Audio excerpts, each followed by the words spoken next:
G'day everyone, welcome to the 4th episode of Web3 by KP, and I have a Clubhouse OG and a homie, Eric Spivak, aka Your Conduit, aka Motivate. If you know, you know. Here in the studio, I'm so excited to chat with you today. So we met back in the Clubhouse days in the rooms where a lot of us was first learning about Web3, NFTs, and crypto. Is that kind of where you learned about the space as well? Yeah, I would say so. I mean, I got into it in 2016, but only looked at it as a transactional tool, and that was strictly Bitcoin. And then Clubhouse definitely accelerated all of that when I created NFTs tips, and every day we educated and onboarded and acclimated people into the space. So being the first, you don't have to be the best, but you definitely have a huge advantage in the opportunity to learn and to set the tone and shape the narrative. So that was where everybody that was their watering hole. And I'm grateful to be able to provide that platform, and I'm happy that Clubhouse provided a platform for me to have a platform for all of us to now have platforms. Yeah, that's kind of how I got this gig here, learning about Web3 through Clubhouse and Twitter Spaces. So you run New Friendship Tech, which I only just found out when you did that NFT drop that actually stands for NFT. So that was a fun little Easter egg in there. So do you mind explaining to the good people what New Friendship Tech is and what you're doing with it right now?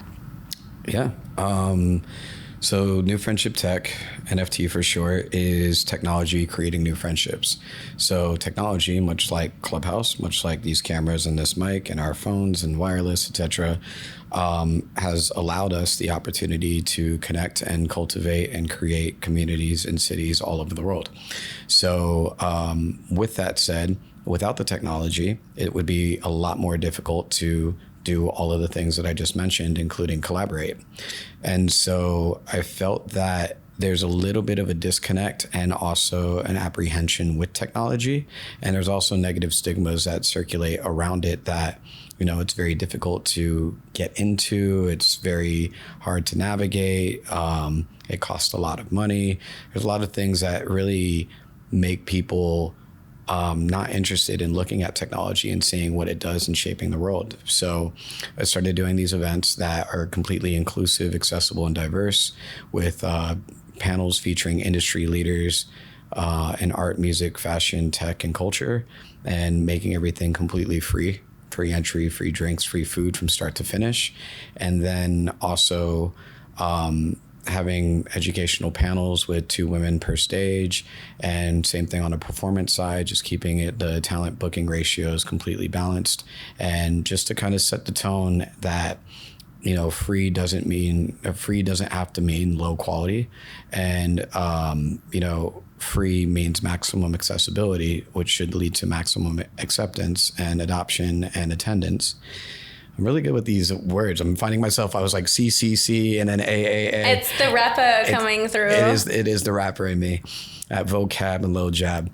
But yeah, I felt that there was a need to kind of like clear the air on conversations around technology, whether we know a lot or know a little. We always want to be growing and learning. So by creating these conversations around emerging tech and how it's affecting and impacting and redesigning and reshaping these industries that we love and all play in, you know, it's really making an impact. And I'm democratizing the information. So instead of it going to YouTube or places where it could be pulled down or blocked in different countries for whatever political or ideal reason, I'm putting these things on the blockchain. So it can't be changed, can't be altered, and can reach people in third world countries, minority groups, and marginalized communities. Outside of that, I'm also using blockchain and these New Friendship Tech events to showcase that you can redistribute wealth seamlessly, frictionlessly, utilizing digital wallets and digital assets. So all that rolled together, I feel like I'm really pioneering and reinventing the wheel on connection, consumption, communication, collaboration, And there we go with all the C's again, but I hope you see it. I do see the C's. I love the alliteration. It's always great having an artiste in the room. So I have to also say Eric's events are so lit. I took my little sister and my cat Doja to the ones during Outer Edge. They both loved it, had great things to say. And side note, Eric is also one of Doja's loving uncles, because he let us crash with him in Miami during Art Basel. So thank you. You're a good man. Okay, so I was reading one of your newsletters recently, and I really love what you're doing for women in the community. And I also love how you mention you make sure that your panels and your events are very equal with female representation. I made sure to have that too with my event here, because I noted this to Tony Payne when I interviewed her, that it is actually easier, it's just a fact, to find male talent in this space because they're louder. I find that in Twitter spaces and in Twitter in general, and then in a lot of events, it's always the guys that are the loudest, and women are, building and creating and maybe being a little bit more humble. So I love that you take that time to really seek out the female talent. So props to you. I think that's kind of, and thank you, but I think I think it's kind of weak. I think it's a sad excuse for just not doing a little bit more work and digging a little bit deeper and knocking on some doors and getting referrals and references. I'm very grateful to have worked with and managed and developed a handful of talent that identify as women or girls or whatever you want to call it. And I've seen the differences in pay rates. I've seen the differences in them getting their masters immediately given to them or having to go back and forth with an engineer and play tug of war. I've seen all sorts of prejudgment and just things that I don't resonate with and I don't co-sign and I don't contribute to. So in turn, instead of getting angry, you take action, and I like to lead by example. So I believe that the actions that I'm taking by producing all women showcases all over the world and highlighting and platforming people that might not always feel safe or seen or heard is extremely important and valuable. And I see the impact, I see the results and the residual benefits and perks of doing what I'm doing. So that's what incentivizes me. I don't have an ulterior motive other than just lending a branch and really enhancing a voice. And I think if more people did that, it wouldn't be we need to have conversations about inclusivity. We need to have an all women's panel. Just do it. Mm-hmm. Just do it, and then you don't have to talk about it, right? Yeah, because even talking about it takes away the power and the skill set that these women have, because now you're just talking about them being women and the fact that it's an all-women's showcase or panel instead of letting the women contribute and talking about the value that they add. Yeah, I literally walk around and do not say one word. I operate with sign language and body language at these events because I don't want to take up space and waste my breath. No, I'm just kidding. No, I was here for it. I'm we love the divine masculine. He's over here doing sign language. I'll shrink. I'll shrink, and I will definitely provide more room and more space. And you want to do that in general. I care about space and time more than Elon Musk. Don't waste my time and don't take up my space. And it might just be the Scorpio in me or the introvert extrovert. But at the end of the day, a lot of people don't have spatial awareness and they are not mindful of their environments. They're not conscious of what they're saying and how it can impact and does result in changing the world around them. So, if you're projecting something or saying certain things that can negatively shape a situation, just think about who else is taking that in and how that can affect them on their drive home or how they view you as an individual. So I think at the end of the day, we all have a lot to learn in terms of social cues and etiquette and body language and consent. That's a huge one. And leading by example is definitely a good way to teach these things. Yeah, we love a nice, aware, conscious king. And Scorpios are real ones. That's why you keep it real. Okay, so back to the newsletter. I really loved reading about the Daughters LA Showcase. If you want to talk a little bit more about that. Yeah. So I think in 2020 or 2021, my mind's a blur because they all kind of blurred together those couple years after 2020. I was like, what is time? Yeah, everyone was so excited with their 2020 vision, and it just, it was like, including myself, we were all blindsided. Yeah, but no. So a friend of mine, her name's Audrey. She goes by Gavlin. She's a independent artist and rapper. I've seen her grow into a internationally touring artist with sold out shows all over Europe and in other places. And she had a project coming out that was called Genuine Feminine, and me being a rapper as well, it was killing me that I couldn't remember the name and I couldn't say it. I kept fumbling. Genuine Feminine, feminine, genuine, however it was just like a tongue twister, and I, for whatever reason, didn't like it, and I kind of like pushed back on her about it and the merch that she wanted to roll out and the song that was attached to it. And I was like, you got to change this up. And I was also like thinking like, well, if I'm going to provide a problem or poke a hole in the umbrella, I better provide a solution as well. So a few days passed and we were kicking around ideas at our loft in downtown LA. And I came up with the name Daughters. And I was thinking about it because Daughters can be a showcase for today's women of tomorrow, but it transcended from being a song and merch of Genuine Feminine into like this women's event, into repackaging and renaming it. And then Daughters LA was born. And then basically Daughters, a showcase for today's women of tomorrow. The reason I thought it was such a sharp and solid name is because every mother, sister, niece, grandma, great grandma, wife, whatever you want to, we're all daughters at some point, right? And then beyond that, we are here on Mother Earth. I don't ever hear Father Earth, right? So we're here on Mother Earth that we all share. So from the inception of the idea, from seed to stem, I think it's a beautiful way of putting it. And, if like, who doesn't love their mom? Your mom was a daughter. Every mother was a daughter. That's your number one fan. So yeah, the brand is like very accessible and clean cut, and a showcase for today's women of tomorrow is really allowing for women that are in creative industries to have a voice and have some support and not have to fill out grants and do scholarships and all sorts of hoop jumping, and really just knock on their door and say, hey, I have been working on this thing, whether it's a book or it's a film or it's a TV series or it's a poem or it's an album, whatever it is. And I don't know where to begin with doing a autograph signing or book launch or movie premiere or album listening party. Can you help?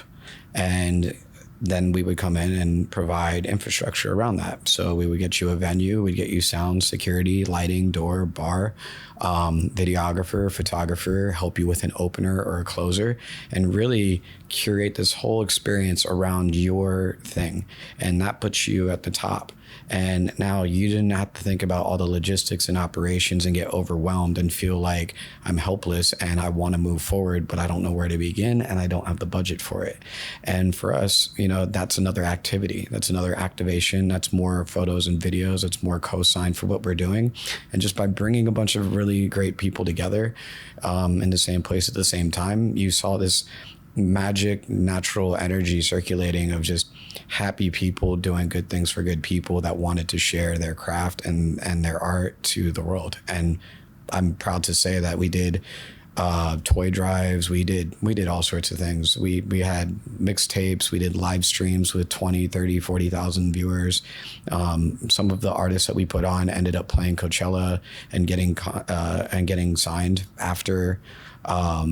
Our biggest shows were around like, I think 3,000 or 4,000 people. Obey Women's and Shepherd Ferry sponsored 2 of them. And these parties weren't like a joke. 2 of the iterations were like huge raves in warehouses with projectors, and then others were like in studio, multi-room, like clean, polished onyx ceramic, everything everywhere. Like it was dope. And I essentially, like, after those 11 events, I was like, cool, we're kind of outgrowing the venues. what would be the next step of a consistent series of events that is getting bigger and bigger and no longer has hotels, bars, lounges, and restaurants and nightclubs that it can perform in. So then I was building out a festival, New Friendship Tech. New Friendship Tech. See, you got to split my brain. There's so many things you're working on. I can't even keep up. The goal was to do an international women's music festival in LA Historic Park that just got completed in Chinatown. And so in my mind, I was like, I've got access to Megan Thee Stallion, to Sweetie, to Queen Latifah, to Issa Rae, to Kalela, to Kehlani, to Sid, to whoever, right? Doja Cat, Kali Uchis. But there's so many amazingly talented women just on the Billboard charts and off of them. And they need a voice. They need to be heard. They need to be seen. They need to feel safe. I keep saying it because it's true.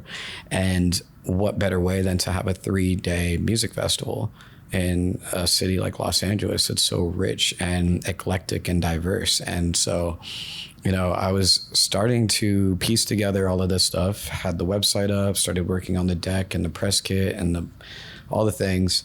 We made merch. We did a lot. And then COVID happened. Well, I can see you coming back from this, like, no, seriously, like, stronger than ever, because you've had, like, 3 years now, like, simmering on this, and I've never heard, because what you're talking about is an all-female festival, right? Yeah, I've never heard of that before, and every artist that you just said is so big time that could draw their own crowd, and they would get there on their own with the skill set that they have, but the fact that it is just all women, like, I think that will be a huge draw as well, because I've never heard of such a thing. Oh, I would be, as an attendee, I would lose my shit. Yeah. Excuse my French. No, it doesn't exist. Okay, sacre bleu.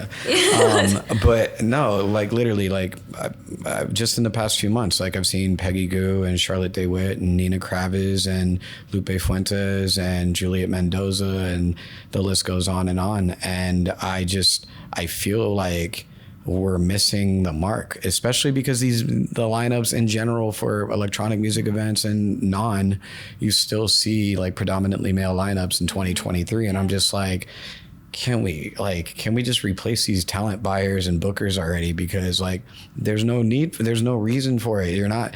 It doesn't make a difference in your revenue streams, or it shouldn't. And if it does, then there might be a problem. But how do we solve problems? We brainstorm, we troubleshoot, we creative strat. There's ways of making alternative decisions that can fix these things. And so to not address the elephants in the room and just continue doing business as usual, I again think it's really, like, negligent. I think it's irresponsible. I think it's not mindful or conscious, and that's putting profit over people. And that's just not how I roll. But I will say that the way that I had this built out, and I just renewed one of the domains for this still, which is great, because I still do want to do this when I have the financial wherewithal and the means to really have the support to do it at scale. But I also bought WeSeeYou.com. Oh, nice. Or WeSeeYou.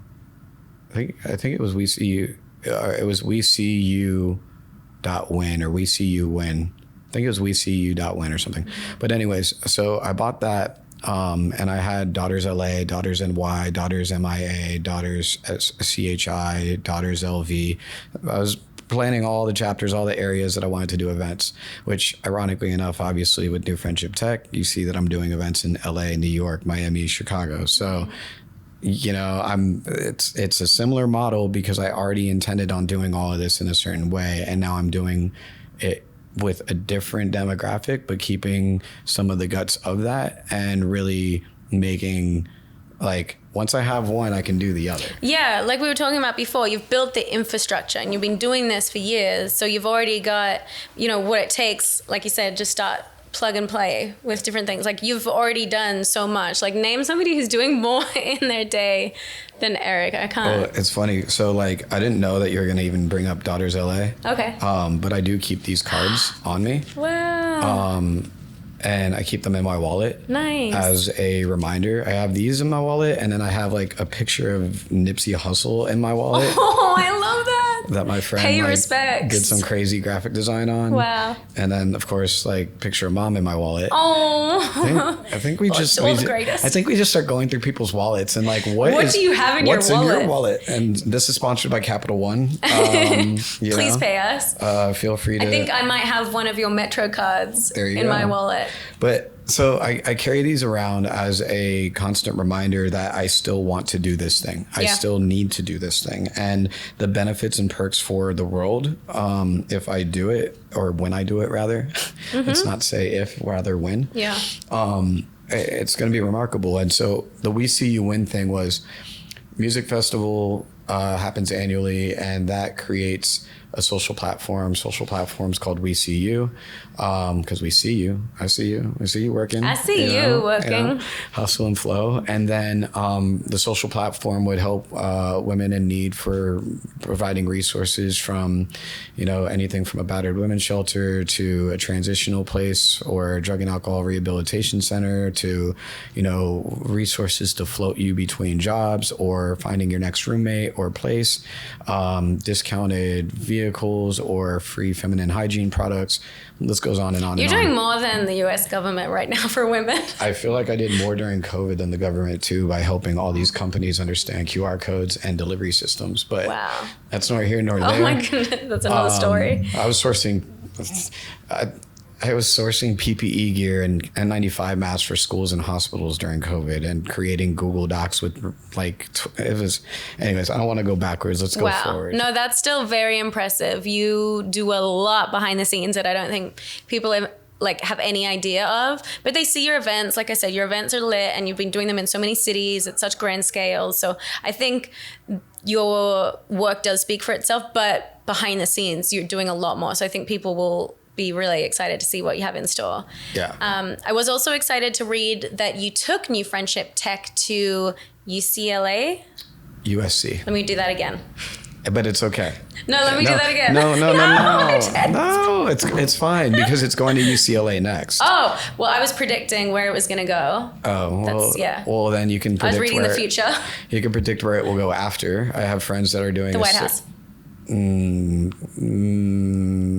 No. Do we fuck with the White House? I don't know, because some of the conversations that we have are kind of like challenging to the way that things are done in our country. I think things need to be challenged. They do. And I am definitely somebody that steps up to adversity and obstruction, and I challenge everything and anyone. And, impossible is nothing, and I'm not afraid of the unknown. But in order to effectively challenge and win, if there is a winner, right, and to change the status quo, you have to increase your visibility and awareness and imprint to a point that it's very difficult to push back on. You have to be that poignant figure and that, unshakable wall. And I think that's also where, just going one step back to go 3 steps forward, the Daughters Festival would lead to a social platform. Social platform would lead to We See You, which would be Women's Entertainment Credit Union or Women's Entertainment Crypto Union. And then what that would end up doing is anybody that went to the festival would get a free account or wallet set up within the union, so to speak. And then that would have a brick and mortar location, which I found in Chinatown, and used to literally hold on to this railing every Monday. I used to go and see my friends DJ at Motown on Mondays in Echo Park. Then I would go to Melody Lounge in Chinatown and see more friends spin, and I'd play records over there. Then I'd walk over to this bank that's 9,000 square feet, 80-foot high ceilings, and I used to put money into the grass. I used to literally hold on to the rails and close my eyes and think about how I could manifest getting into that building for this thing. And I was going, and I've documented this too. I literally videotaped myself going there month after month after month, week after week on Mondays, trying to figure out how I can get this building, because it was a bank. It was the first Chinese American bank in the US, and they suffered from success. They got too big, they outgrew it, and they moved, and it's been sitting abandoned for a very long time. And so I used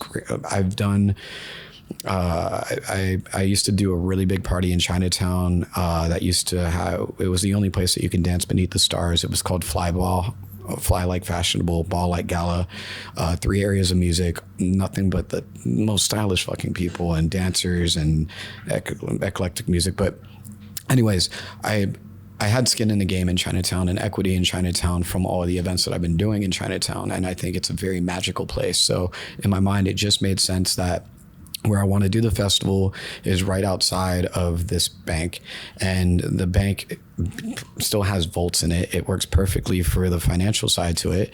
And then I can do wings where they're almost like incubators and accelerators. And if you want to learn DSLR or film cameras and cyc walls and C-stands and photography, you can go over there. If you want to go next to that and learn you want to learn music, we have microphones, we have a whole production studio, we've got boards and mixers, we've got Adobe Audition and Pro Tools. We'll teach you all that. And then you go to the other side, maybe you want to learn financial literacy, maybe you want to learn budgeting, you want to find out what it takes to become a CPA, you want to find a mentor or an advisor or a big sister to help you in your journey to be successful. For how to do your taxes, especially with crypto. All of it. So the bigger picture was like festival fuels social platform fuels creative space, and then creative space fuels festival for the following year. And that cycle continues to build a really great and strong portfolio that women all over the world can be proud of and that can be excited to be a part of. And it would do what it needs to do. That is a festival I would want to go to, because I used to go to a lot of concerts, raves, festivals, and I'm getting old. Like, I'm just burnt out from partying. But I would go to something where you're getting education, and in a fun environment, you're able to learn and network and gain some new skills, but it's also, it's a music festival. It's not just like going to a college class. Right. So that would be dope. I've never been to that. No, that also doesn't exist, at least as far as my knowledge. And I think the point of it, and that's where, like with the New Friendship Tech events, we do workshops and we do artist autograph signings and meet and greets. We do in-studio keynotes and fireside chats. We do take that information that you might not be able to get otherwise from these people that don't normally speak, especially on microphones and rooms and cameras where they're accessible. They're busy doing the work, but they're the person behind the person. That's the gangster that you need to meet, the person behind the machine, the executive assistant of the Billboard charting artist that's traveling 360 out of 365 days a year and handling all logistics and operations and transportation and so I like breaking down the knowledge and experience and information from these circles of bosses and making it accessible to the 16-year-old me and you. And I think I'm doing a good job I know I'm doing a good job at that, but I know I could be doing a great job at that with a little bit of support and resources. So, instead of crying a river, I'm just doing what I feel needs to be done. And if people are with me, they're with me. And if they're not, that's fine. There's a million other things you can do with your life. Not everybody needs to be an artist, advocate, and activist. That's me. That's my passion. That's my mission. That's part of my why. But I see a lot of people spinning their gears, looking for the next best thing till the next best thing doesn't exist. Then they get burnt out and they look around and they have nothing to show for it. And I ask people all the time, like, what is your legacy? What do you want to leave behind? What do you want to be known for? And if it's just buying a bunch of fancy cars and designer goods and living a lifestyle that you can't afford, or maybe you can afford, and then passing all of that on to your kids or whoever, like, if that's your jam, like, more power to you. But if you want to help make the world a better place and hold people accountable and socially responsible to really like clean things up, since we all share this space and this world, then you might want to come over to this side. Come over to the light side. Let me show you what the world has to offer. It's a beautiful place, and I think I think a lot of it also comes from me being on bed rest for a while. In 2016, I had a near fatal car accident. I was actually going to bring that up. I was going to ask you about your accident if you wanted to talk about it a little bit. I don't want to talk about it. Okay. I'm just kidding. I'm kidding. Elevator pitch. Yeah. I mean, I hate even calling it an accident because everything happens for a reason. And accident is kind of a Band-Aid to a lack of responsibility for self.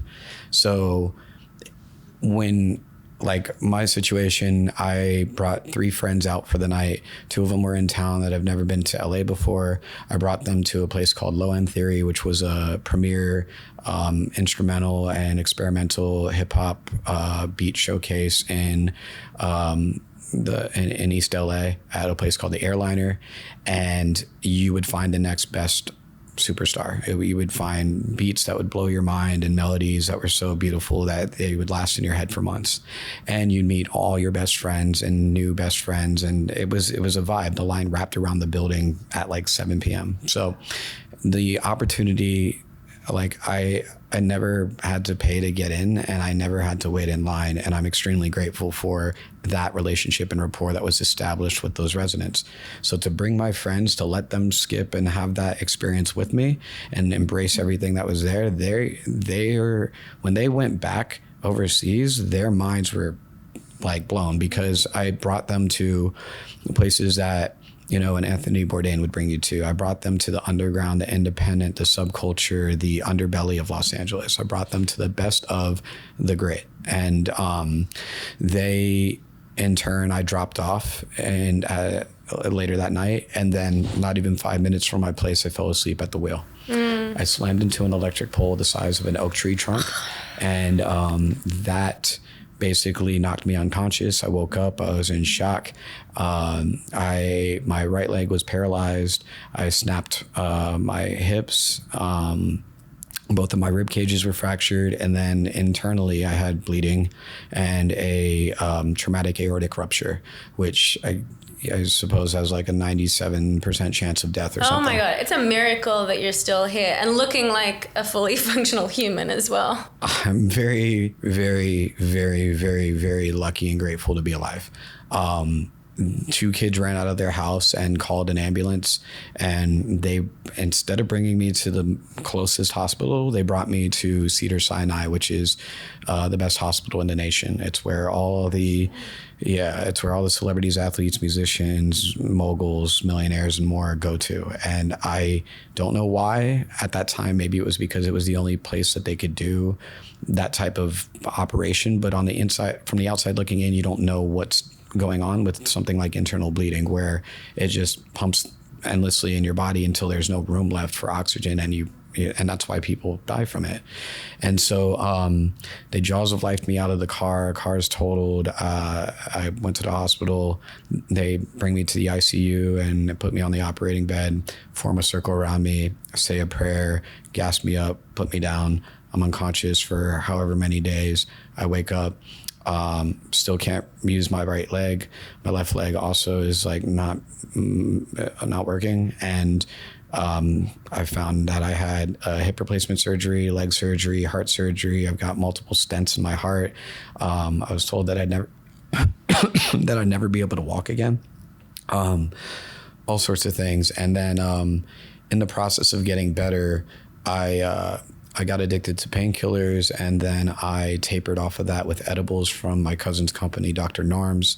That's not a sponsored post. Should be, though. It's a much healthier alternative. It should be, yeah.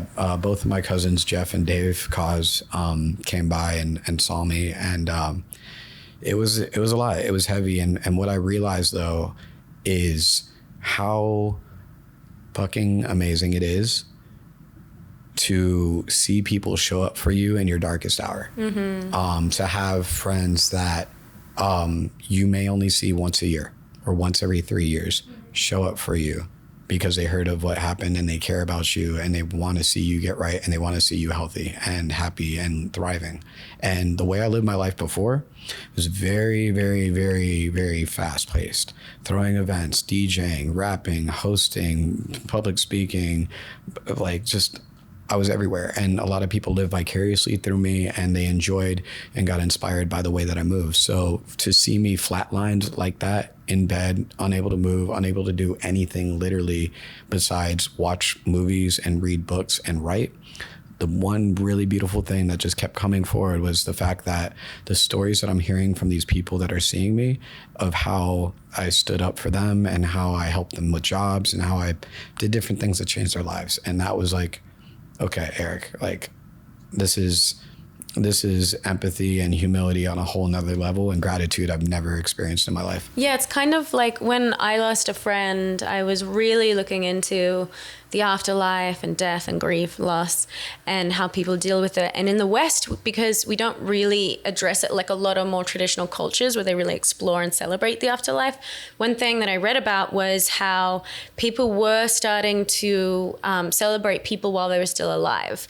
And if you say you have a terminal cancer and you know that you're going to die, having a pre-funeral where you have people show up and actually say how much they love you while you're still alive. So it's not just when you're dead and everyone's pouring their heart out and saying how amazing you are and you're not there to hear it, but actually addressing these things and having some gratitude for people and telling stories before they pass, which I thought was such a beautiful idea. And in a way, you kind of got to do that because you were on your deathbed. In a way, you had come back and you were able to hear people pour out their love for you. Yeah, it's really crazy because I don't know what I'm gonna have to do for release forms, but because I was so used to documenting myself every day of where I was going and what I was doing, when people would come in with packs of water and Whole Foods in both hands and books and movies for me, I was sneaking the camera aside and filming them just briefly, just for a second as they came in. So I have these 2 external hard drives that are just stacked with video content, and there's like hundreds and hundreds of gigs of content of these people over, and I've not even looked at this shit. I've pressed play one time on like one short clip, but I exported all this stuff from my phone and from Snap. And so you have me going from 100 to 0 back up to 80, 90, 100 again, and to go from wheelchair to walker to crutches. The whole thing is like a pretty amazing story. And I think prior to it, I was already extremely mindful and conscious of others and the energy that I give off and how I take care of people, because I want them to do the same for me. When people say thank you to me, I say, I'd do the same for you, or you do the same for me. You know, I don't like to say thank you as much. And I feel it shouldn't take a life-altering incident or a near-fatal incident for somebody to change the way that they move, you know? And I think a lot of times that's what it takes for people. They have to get punched in the face or knocked down in order to get back up and move a little bit smarter. Yeah, that is the silver lining, I think, of great tragedy, loss, near-death experience, is completely slaps you down. You have to crawl out of the depths of hell, reinvent yourself, do something different to survive that. Yeah. But it would be nice if we could have those come to Jesus moments without actually having to get that close. But yeah, I could see you being, you know, when you're a giant business mogul and there's a documentary made about you, that footage being used for it. So I'm going to manifest that. Absolutely. That's definitely in the works. And the reason I said it wasn't an accident, right? I keep calling it a near fatal accident for lack of better words or terms. But, you know, when I tell people your body will say what your mind won't, you know? Mm-hmm. So you can be strong in mind and strong in body, but your body will say what your mind won't. So if you're hungry, your mouth will salivate. If you're tired, your eyes will droop, you'll yawn. If you're thirsty, you know, you'll feel parched, and your mouth and your body will show you. It'll show you in your skin. It'll show you in your hands. It'll show you if you're shaky, like all of these different things. And a lot of times we ignore these signs, and I think that's where you walk the line of moderation or excessive, right? And so I watch this all the time, like because of years of DJing and managing talent and all of this, all of these nightclubs that don't have food, alcohol, wake up first thing in the morning, coffee. Both of those things dehydrate you, and you haven't had any food in your system, so there's nothing to process anything other than time Yeah, that's why we make sure at Nova 3 we always serve food. You'll see tonight because we're about to head into Web3 Wednesday. Shout out to Callie. I've featured probably 3 different female musicians at our events. We always make sure to have good female representation. We always have food. I think it's actually legally we're obliged to as well. I'm pretty sure certain places you actually have to serve food, so it's surprising. But yeah, these nightclubs, like, of course, people are going to be absolutely shit-faced. Yeah. I mean, I think that's kind of just, I have a business called DJ Snacks. Oh my God, I love the sound of that. Mm-hmm. Are they like, I don't know why, it just made me think of like Scooby snacks. And we're like freeze-dried, like the astronaut food. Yeah, no, they're better than that for sure. And I'm not promoting them yet, and I'm not really sharing too much on it, but it comes from that incident mixed with my awareness for how these bars, restaurants, nightclubs, and lounges operate. And then also because I throw a lot of warehouse parties and raves, I've always had food. Yeah, like, please feed us. Yeah. Honestly, like, food, if a place is serving good food, that'll be such a draw for me. Like, that's it. I'm so easily sold on food. Yeah, I mean, and it's like, for people that aren't drinking alcohol and so on and so forth, like, have healthy alternatives and literally everywhere in life. And I noticed you did have good food selections at your Outer Edge party. Mm-hmm. You had really entertaining new friendship tech party. Oh, yes, that's right. It was the new friendship tech party. During NFT LA. Yeah, we're not giving them credit for that dope party at all. So you had that truck with the singers and the puppets. Yeah. That was so entertaining. The Fungineers. Yeah, the Fungineers. They were also such a riot. Also, Virger guys, like, they're like day ones for me. There are a lot of former pro and college athletes that started a vegan food truck or vegetarian food truck.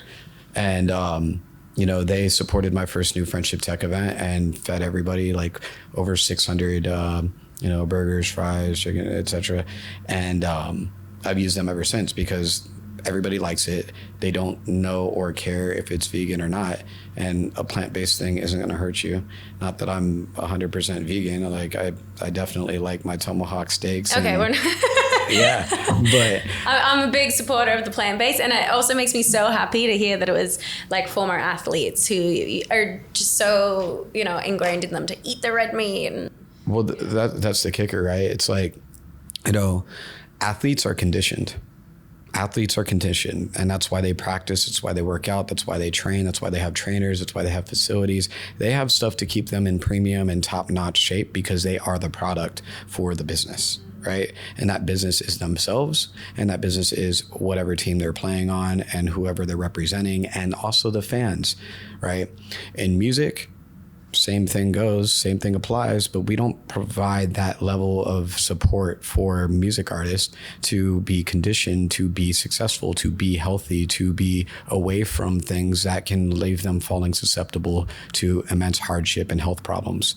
And so it's funny how we have these like double standards for different industries. I've seen it in film and TV with actors and actresses versus extras and background, as well as grips and lighting people and other areas of the jobs. And it's disappointing and not surprising because, these are budgetary things. These have to do with money, and they have to do with conscious leadership and people that are aware. I want to work for the boss, or I want to work with the team that is only as strong as its weakest link. So they make sure that everybody's at the same level and everybody is taken care of and everybody's sorted. You don't leave until everybody's ready to go.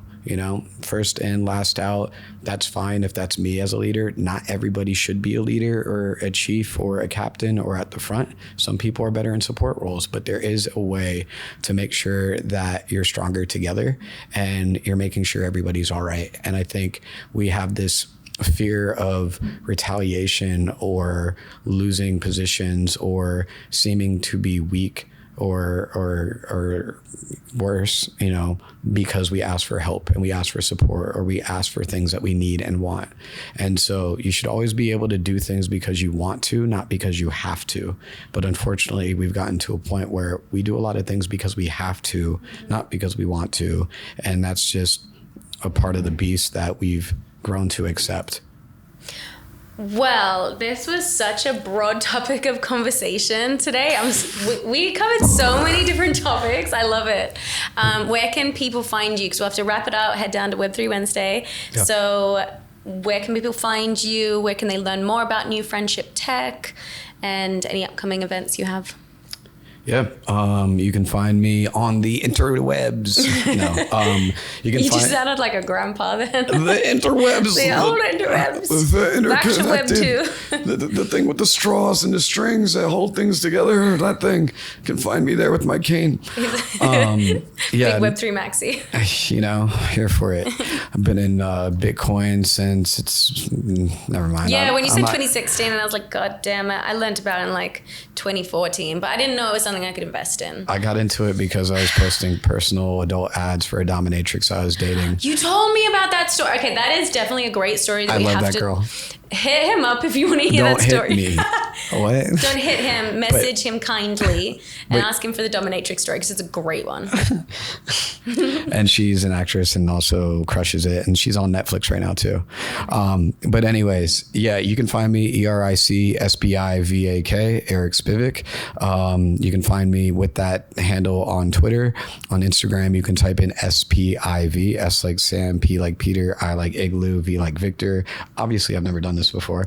And I'll pop up at the top as Eric Spiv is your plug, and you'll see this side profile. It's a great image that you've had since the Clubhouse days. It's such a standout picture. It's real estate. Yeah, it's real it's a good estate. I'm one. not giving my real estate up to some animal cookie project.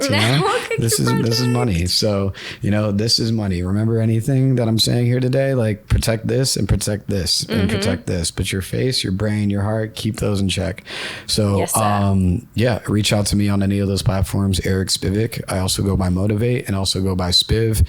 And the next thing I have coming up is bringing New Friendship Tech to a city near you and building it into the world's best conference encompassing all things art, music, fashion, tech, and culture.